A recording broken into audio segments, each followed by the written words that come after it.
Atos dos Apóstolos, capítulo 2, do verso 42 ao 47. Todos acharam? Amém? Nós vamos pensar um pouquinho essa noite, nesses instantes que nos restam, sobre o seguinte tema: vivendo avivamento na igreja. Verso 42.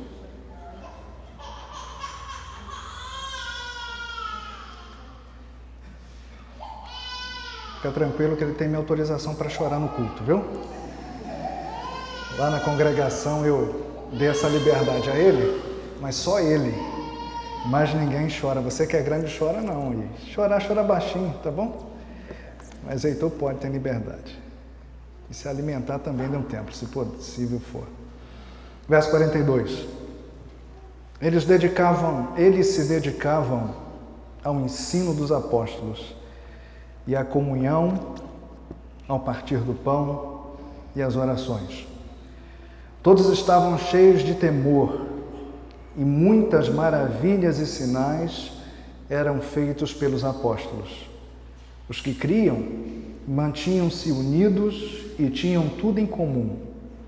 Vendendo suas propriedades e bens, distribuíam a cada um conforme a sua necessidade.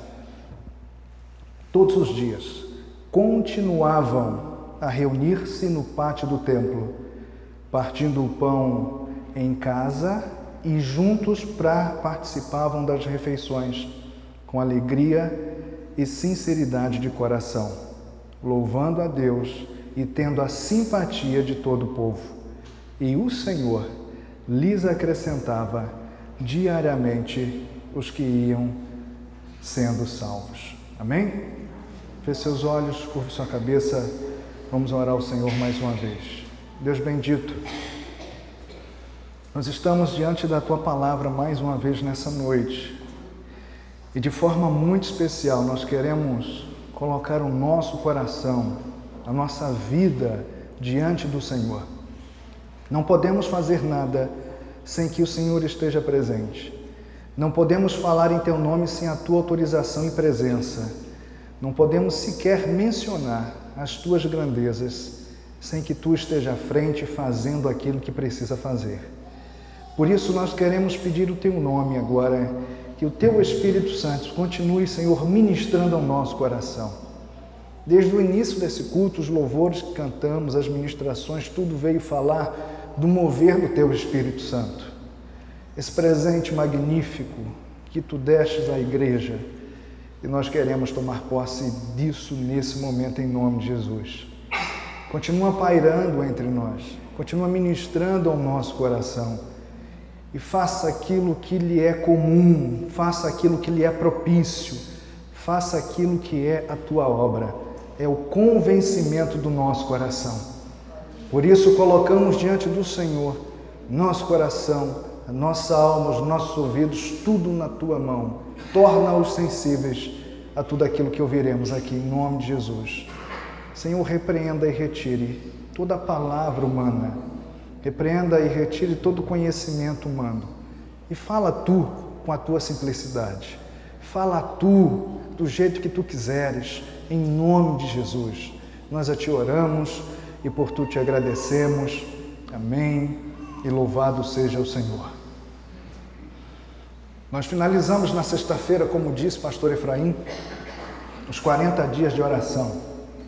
E hoje chegamos no 42º, e espero que essa contagem não cesse na sua vida. Amém? O texto que nós acabamos de ler, eu vou apenas usá-lo como base, porque eu quero estar ministrando hoje uma mensagem diferente. Eu quero estar usando todo o contexto, de Atos 1:1 até Atos 5:42. Todo esse contexto nós vamos conversar sobre ele.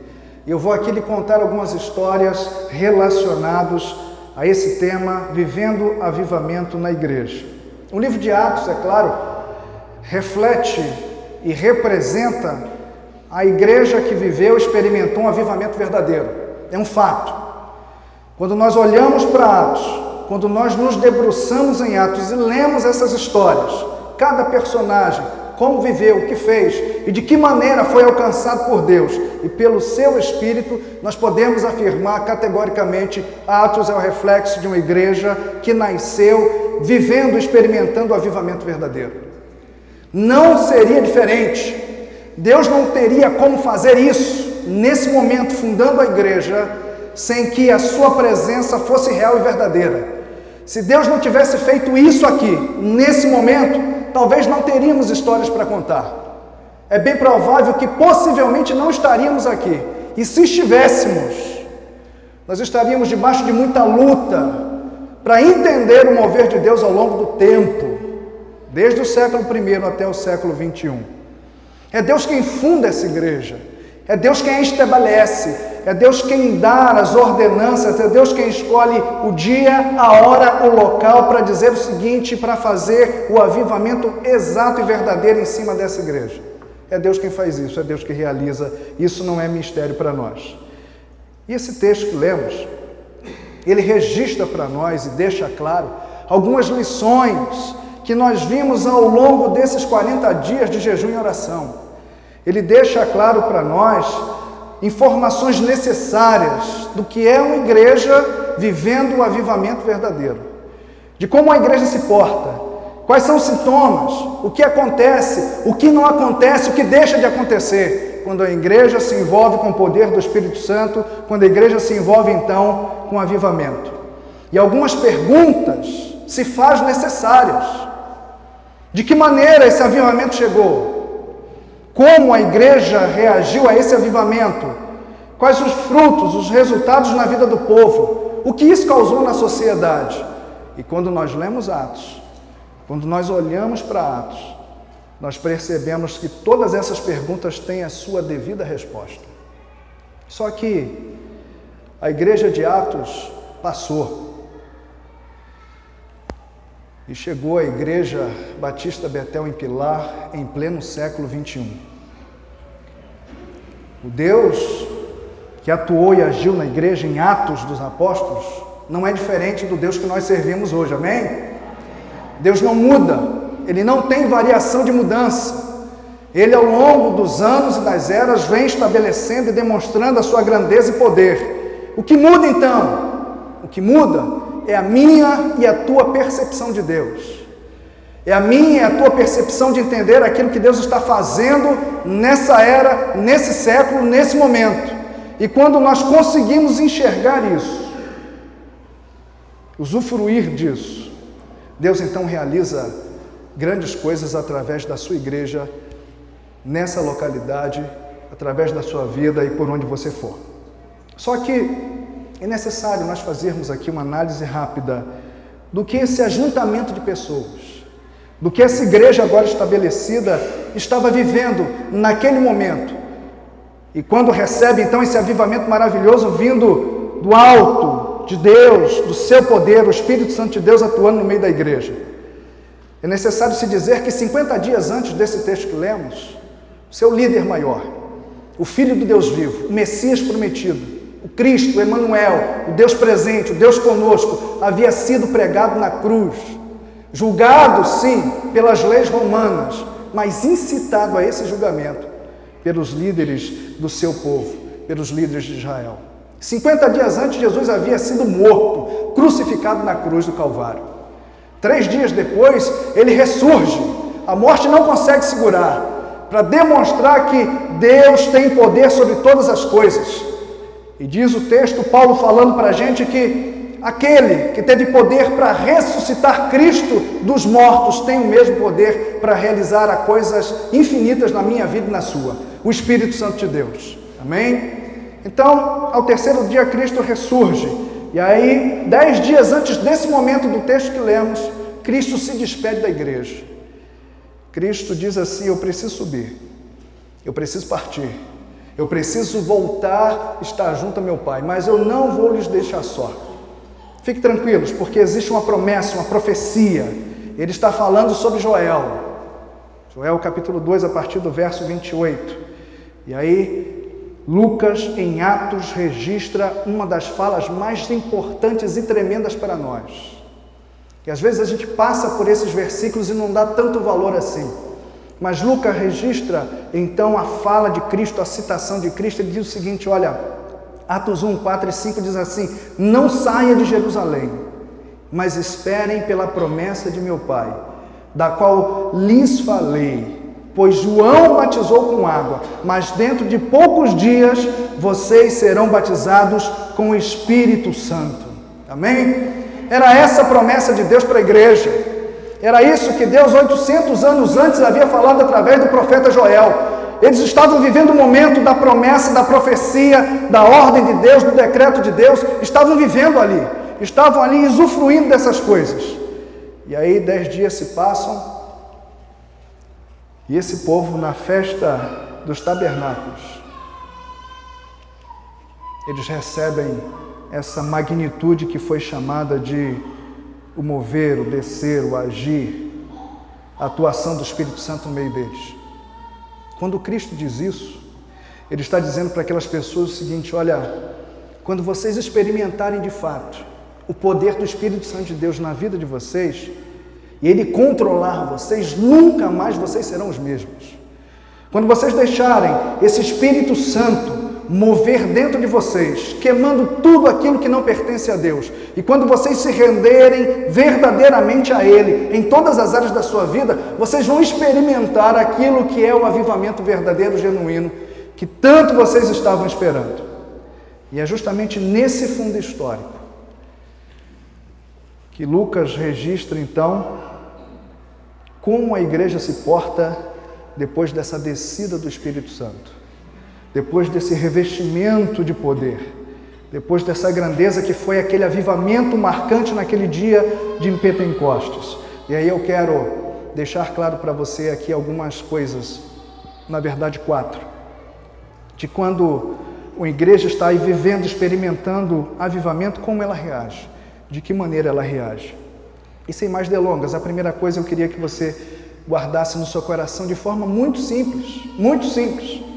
Quando o avivamento está presente na igreja, primeira coisa, confissão de pecados, arrependimento e mudança são palavras de ordem. Amém? Eu quero saber qual foi o dia que você chegou nessa igreja, dentro desses 40 dias de jejum e oração, dentro dessa campanha, que você não ouviu a palavra: arrependam-se dos seus pecados, limpem as suas vidas, tomem cuidado com aquilo que vocês têm feito, olhem bem o caminho que você tem trilhado. Qual foi o dia que deixamos de ouvir, de ler textos que falem sobre isso, de ouvir isso dos nossos pastores aqui e de todos que passaram por aqui? Qual foi o dia que você deixou de ouvir? Não teve nenhum dia em que essa palavra não foi dada aqui nesse lugar.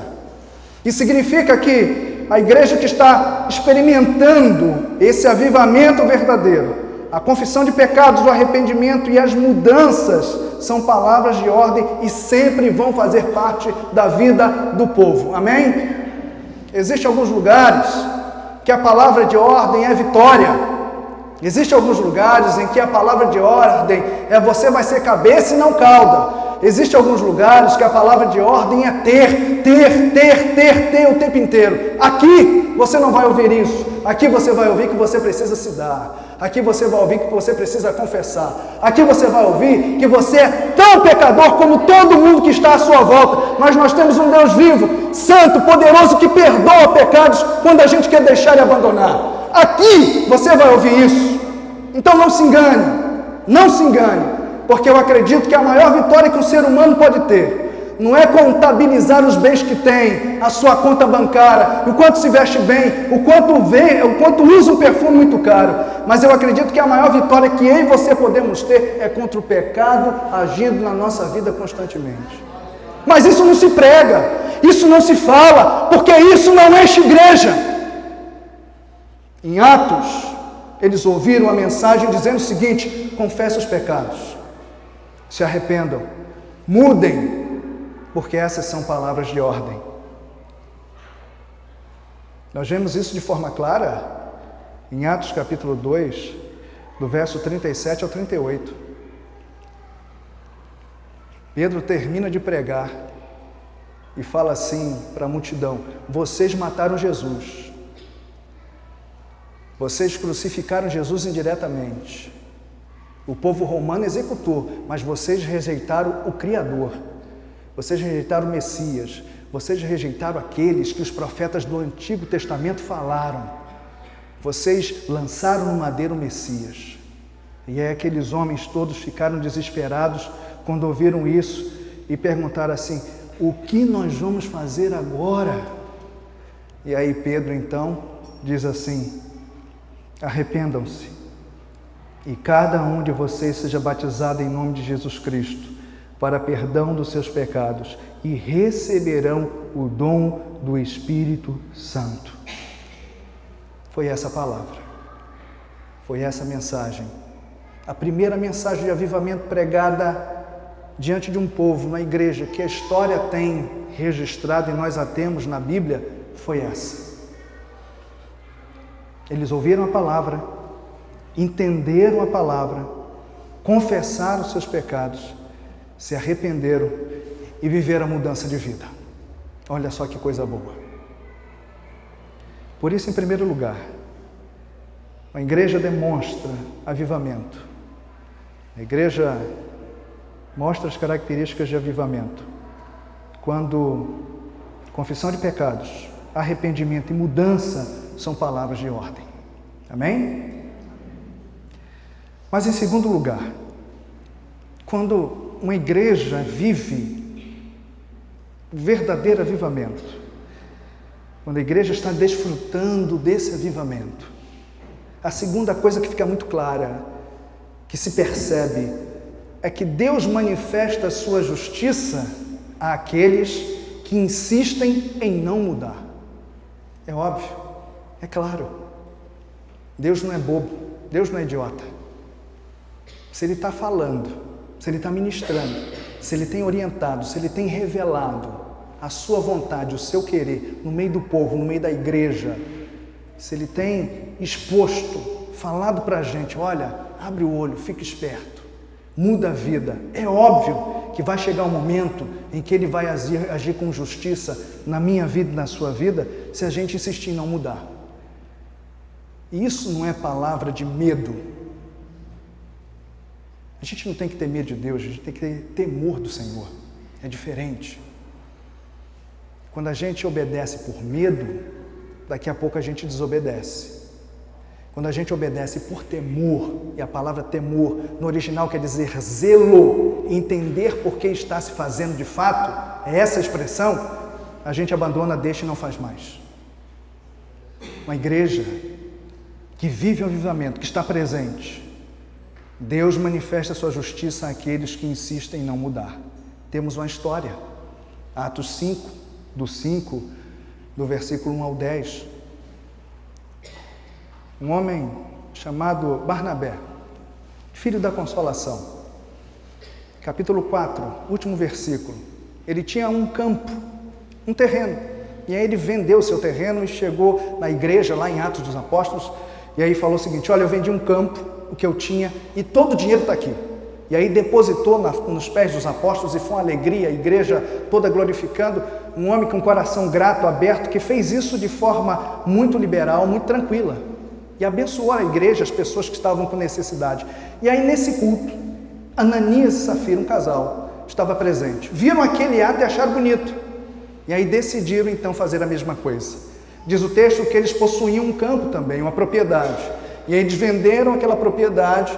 E aí antes de chegar na igreja e entregar, eles entraram no acordo e disseram o seguinte: olha, não vamos dar tudo não, vamos reter uma parte.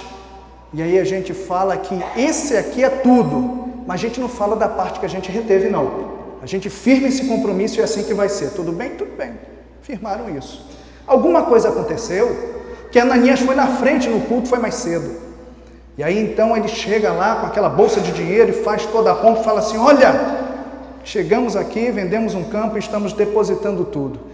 E o texto é claro, quando Pedro se levanta no meio da igreja e diz assim: Ananias, por que você deixou Satanás entrar no teu coração e fazer com que você fosse portador de mentira?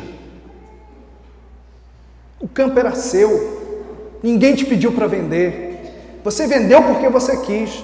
Você poderia muito bem falar assim, ó, nós vamos deixar esse tanto aqui e um tanto a gente vai ter de reserva. Mas você resolveu mentir e diante da igreja, o poder do Espírito Santo, aquele homem sucumbiu, morreu na hora, foi fulminado. 3 horas depois, Safira chega. Não sabia do que havia acontecido com seu marido. E aí Pedro, portador de misericórdia, diz assim: Safira, seu marido esteve aqui mais cedo e deixou essa importância em dinheiro. Foi isso mesmo que aconteceu? Foi essa a importância que se deixou? E ela falou assim: foi! Eu confirmo isso. A mentira estava no coração dos dois. A enganação estava no coração dos dois. A falsidade estava no coração dos dois. E Pedro diz assim: está vendo aqueles homens que estão à porta? Eles carregaram o teu marido há 3 horas atrás, morto. E quando Pedro diz isso, aquela mulher também sucumbe, morre, é fulminada na hora. E diz o texto que a igreja toda ficou alvoroçada. Mas como? É o Espírito Santo que revela. É o Espírito Santo que fala. É o Espírito Santo que mostra. Mesmo diante de tudo, ela ainda é perguntada: é isso mesmo, é verdade? E ela afirma categoricamente que é. Por isso, em segundo lugar, quando o avivamento está presente na igreja, Deus manifesta a sua justiça àqueles que insistem em não mudar. Gente, mudar é difícil, mas mudar é necessário. Mudar é difícil, mas mudar faz parte da vida do crente. Mudar é difícil, eu sei, mas nós não mudamos sozinhos. Nós temos um Deus, nós temos um Espírito Santo que nos auxilia, e aquilo que não podemos fazer, Ele faz. O teu caráter, o meu, a minha personalidade, a tua, Ele cuida, Ele conhece, Ele sabe. Então, Deus manifesta justiça àqueles que insistem em não mudar. Queremos mudança ou não? Sim, queremos mudança. Amém? Mudança. Terceira coisa. Quando o avivamento está presente na igreja, terceiro lugar, os sinais e maravilhas acontecem. Amém? Vamos repetir? Quando o avivamento está presente na igreja, os sinais e maravilhas acontecem.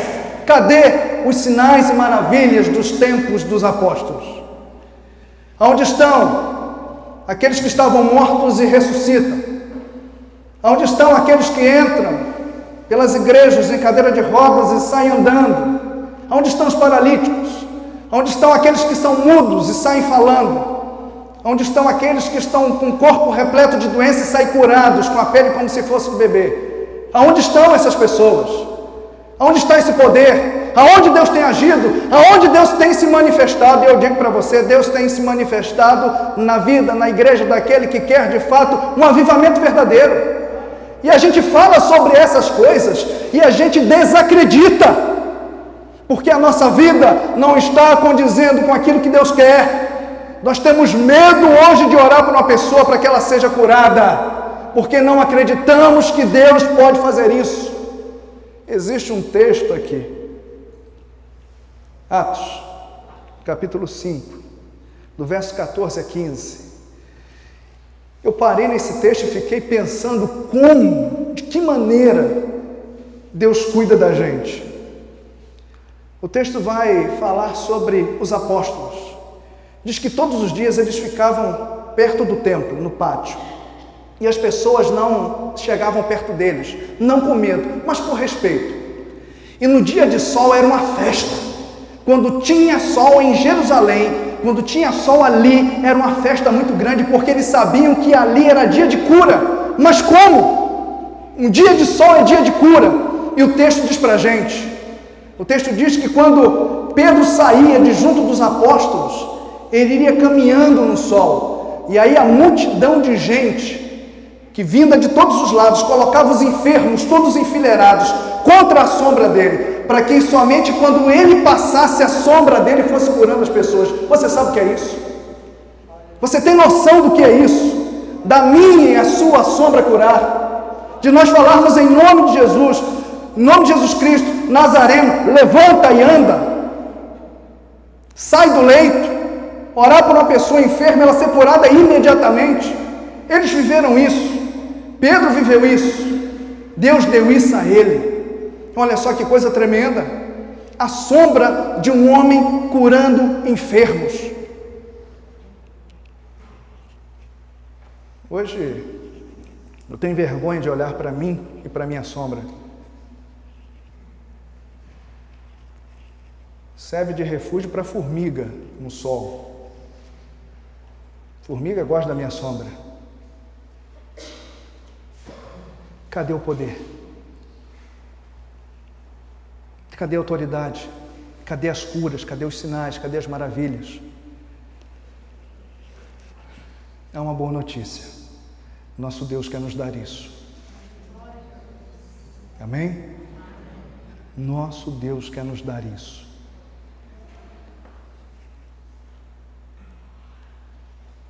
Quarto e último lugar para a gente fechar.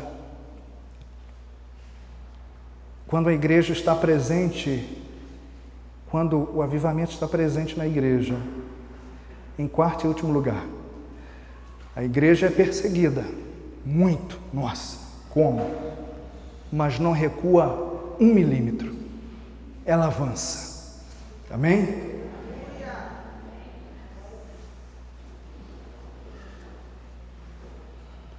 O que faz a igreja recuar é pecado. O meu pecado, o seu pecado. O que faz a igreja recuar é a minha e a tua falta de compromisso. O que faz a igreja recuar é a minha vida e a tua vida insignificante de oração.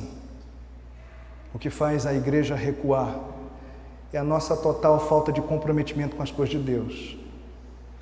O que faz a nossa igreja recuar é nós acharmos que tem muita gente e todo mundo já está fazendo alguma coisa. O que faz a nossa igreja recuar é a falta da presença do Espírito Santo nela. É isso que faz a igreja recuar. Atos 5, 41 a 42, eu fecho contando essa história. Os apóstolos foram reunidos, estavam pregando no templo, anunciando de Jesus o ressurreto. Jesus, o Messias que viria e veio e fazendo uma revolução enorme em Jerusalém. E aí já era noite, chegaram algumas autoridades e os prenderam. Falaram assim: amanhã vocês vão estar diante do Sinédrio. O Sinédrio era o local maior, era um local político, onde as autoridades religiosas de Israel se reuniam para julgar as coisas. Um lugar horrível. Tinha tudo ali, menos a presença de Deus. E aí prenderam esses homens, só que alguma coisa muito fantástica aconteceu. A igreja estava orando por eles, souberam desse caso. E aí quando foi de madrugada, um anjo do Senhor entrou na cadeia, libertou os apóstolos e falou assim: não pare de pregar sobre a nova vida em Cristo. E aí de manhã bem cedinho, onde eles estavam? No templo. E aí o Sinédrio todo reunido, e aí mandaram chamar o guarda responsável pelos prisioneiros. E aí o guarda chegou com a notícia: olha, nós abrimos as portas, abrimos os cadeados e quando olhamos dentro da cela não tinha ninguém. E diz o texto que mal ele acabou de dar esse diagnóstico, chegou uma outra pessoa e falou assim: olha, os homens que vocês prenderam ontem estão lá no templo, pregando sobre esse Jesus. E aí essas autoridades mandaram então os guardas lá novamente, com muito carinho trouxeram de volta, todo mundo. E aí proibiram esses homens de pregar, de falar sobre o Cristo ressurreto, sobre Jesus Messias. Eles queriam matá-los. Gamaliel se levanta, um homem respeitado nesse sinédrio, e diz assim: olha, alguns homens já vieram, e com eles outros homens, mas esses homens foram mortos e não deu em nada. Deixa esses homens quietos, Porque se vocês forem achados lutando contra Deus, a coisa vai ficar preta. Não faz isso não. Deixa rolar para ver onde vai. E aí diz o texto que eles pegaram, mandaram açoitar os apóstolos e liberaram e falaram assim, não prega. E eles saíram de lá felizes da vida, porque tinham apanhado muito, porque haviam sido humilhados, porque haviam sido xingados por Cristo Jesus. E o que eles fizeram? Voltaram para o templo e continuaram a pregar. Não recuaram 1 milímetro sequer. Pedro, aquele que havia negado Jesus, aquele que havia sido vergonha, agora é o cara que bate de frente, é o cara que diz, é isso, não cedo, e é isso que Deus quer na minha vida e na vida do povo, e a gente não vai parar de falar e de pregar. Por isso, uma igreja que experimenta o avivamento verdadeiro, ela é perseguida, sim, vai ser sempre, mas não recua 1 milímetro, ela avança. Amém? Essa é a minha responsabilidade, a sua. E a pergunta é, temos avançado? Temos lutado? Temos caminhado para isso? Vou repetir, para a gente orar juntos. Quando o avivamento está presente na igreja, confissão de pecados, arrependimento e mudança são palavras de ordem. Segundo, Deus manifesta a sua justiça àqueles que insistem em não mudar. Terceiro, os sinais e maravilhas acontecem. Quarto e último lugar, a igreja é perseguida, mas não recua 1 milímetro, ela avança. Quero convidar o Moisés. Vem cá, Moisés. Quero convidar você a fechar os seus olhos e curvar a sua cabeça.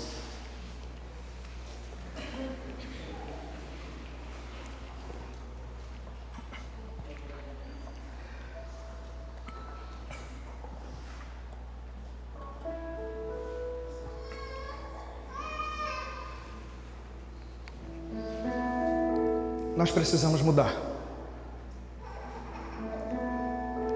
Se não mudarmos, nada vai mudar ao nosso redor. Deus não quer mais as nossas desculpas. Deus não quer mais as nossas justificativas. Deus está enojado da nossa falta de compromisso com Ele. Deus está abominando a nossa postura de dizer que somos uma coisa e não somos essa coisa que dizemos ser.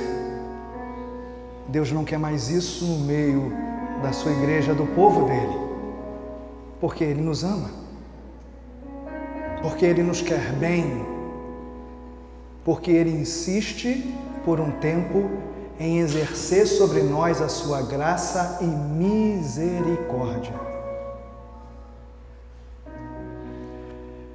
Às vezes a oportunidade vem na nossa mão e a gente a desperdiça. Nós a lançamos fora. Deixamos passar aquilo que Deus quer. Ora, o que Deus quer? Deus quer mudança. Deus quer avivamento. Deus quer mudar a igreja. Deus quer batizar com o Espírito Santo. Deus quer te encher desse Espírito Santo. Deus quer te revestir desse Espírito Santo. Deus quer te enviar a lugares que você nunca foi e falar em outras línguas e ministrar e pregar o Evangelho para outras pessoas. O que Deus quer? Deus quer que você ceda para que Ele entre e faça aquilo que Ele precisa fazer. Deus quer renovar a minha vida e a tua. Deus quer perdoar os nossos pecados. Deus quer nos libertar daquelas coisas que nos prendem, que a gente diz hoje não vamos fazer, amanhã a gente faz. Enquanto essas coisas existirem, não há avivamento no meio da igreja.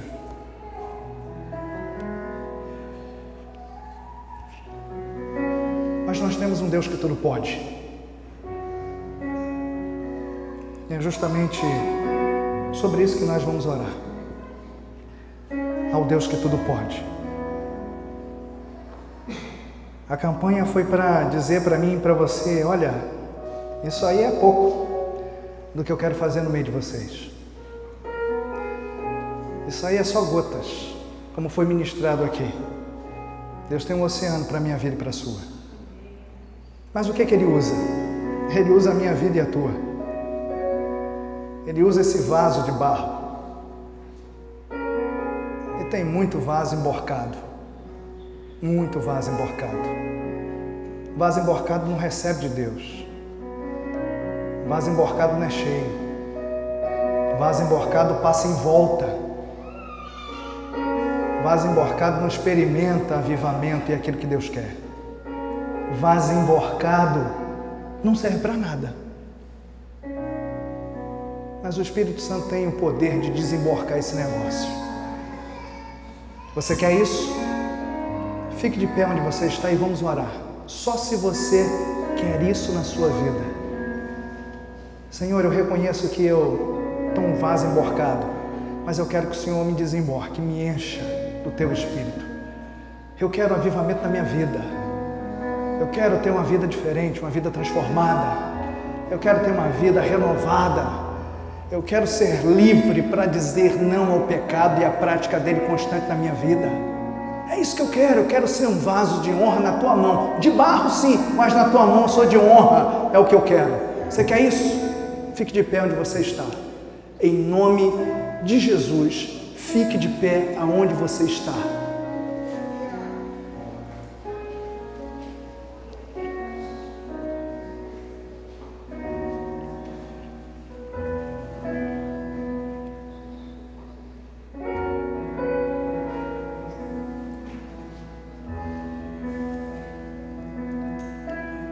Os intercessores dessa casa estão clamando por você. Está clamando pela sua vida.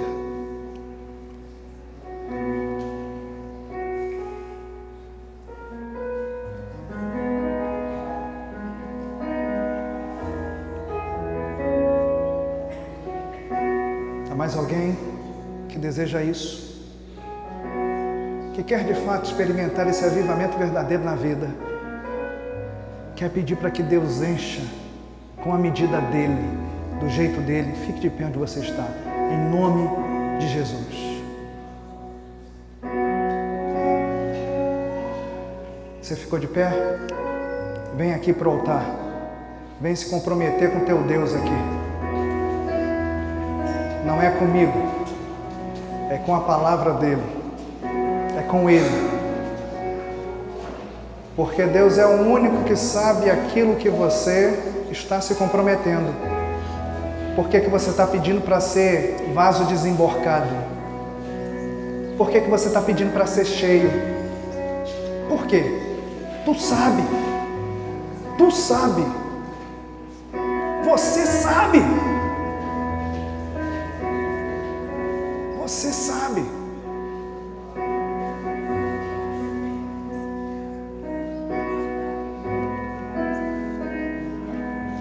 Quero convidar o irmão Isaías para vir aqui à frente. Nós vamos orar. Nós vamos clamar aqui. Pastor, ainda posso ir? Pode. Vem. O vaso é você. O vaso sou eu. Quem tem que desemborcar é a gente.